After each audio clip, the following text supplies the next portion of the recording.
কুয়েতে বৃহত্তর ফরিদপুর জনকল্যাণ সমিতি কুয়েতের জমকালো অভিষেক ও মনোজ্ঞ সাংস্কৃতিক সন্ধ্যা 2025 অনুষ্ঠিত হয়েছে।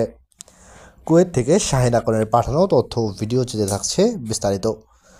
31শে জুলাই 2025 রোজ বৃহস্পতিবার রাতে কুয়েতের হিজিল রিসোর্টে বৃহত্তর ফরিদপুর জনকল্যাণ সমিতি কুয়েতের উদ্যোগে অভিষেক, সাংস্কৃতিক অনুষ্ঠান ও পিঠা উৎসবের আয়োজন করা হয়। বৃহত্তর ফরিদপুর জনকল্যাণ সমিতি কুয়েতের সভাপতি জনাব মাহমুদুল হাসানের সভাপতিত্বে সংগঠনের সাধারণ সম্পাদক জনাব ইকবাল শিকদারের সঞ্চালনায় অনুষ্ঠানে প্রধান অতিথি হিসেবে উপস্থিত ছিলেন বাংলাদেশ দূতাবাস কুয়েতের পাসপোর্ট ও ভিসা কাউন্সিলর জনাব ইকবাল আক্তার। অনুষ্ঠানের শুরুতে কুরআন থেকে তেলাওয়াত করেন মুনসুর আহমেদ শেখ। বিশেষ অতিথি হিসেবে আলোচনা করেন বাংলাদেশ কমিউনিটি কুয়েতের সভাপতি মুরাদুল হক চৌধুরী।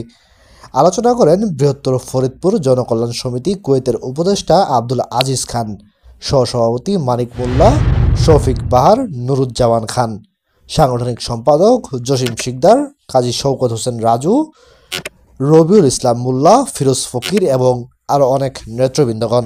অনুষ্ঠানে উপস্থিত ছিলেন বরিশাল বিভাগীয় কল্যাণ পরিষদ কুয়েতের সভাপতি হুসেন আহমেদ আজিজ, বাংলা প্রেস ক্লাব কুয়েতের নেতৃবৃন্দগণ। অনুষ্ঠানে বিভিন্ন রাজনৈতিক, সামাজিক এবং সাংস্কৃতিক ক্রিয়া ও মিডিয়া অঙ্গনের নেতৃবৃন্দগণ উপস্থিত ছিলেন। আলোচনায় বক্তারা বলেন, আজকে মরুর বুকে মনে হলো ছোট্ট এক টুকরো বাংলাদেশ। এত সুন্দর আয়োজন করার জন্য বক্তারা ফরিদপুর জনকল্যাণ সমিতির নেতৃবৃন্দদের অসংখ্য ধন্যবাদ জ্ঞাপন করেন এবং কুয়েতের প্রত্যেক সামাজিক সংগঠন যেন এমন সুন্দর আয়োজন করে সেজন্য আশা ব্যক্ত করেন। অনুষ্ঠানে বিভিন্ন শিল্পীরা বাংলা বিভিন্ন ধরনের গান গেয়ে অনুষ্ঠানকে আরও আনন্দময় করে তোলেন। পরে অনুষ্ঠান শেষে নৈশভোজের আয়োজন করা হয়। জানার কথা বললে আসলে শেষ করা যাবে না। বাংলাদেশ কমিউনিটির সকল নেতৃবৃন্দ আজকে এখানে উপস্থিত হয়েছেন।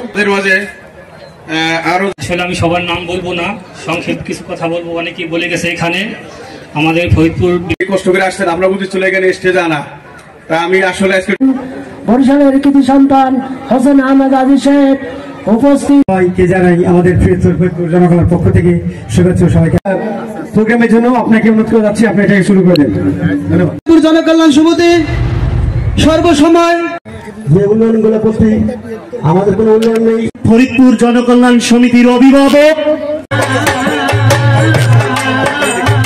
সমিতির সম্মানিত সভাপতি, আজকের এই বৃহত্তর ফরিদপুর জনকল্যাণ সমিতি সেটা করে আমরা লাস্টে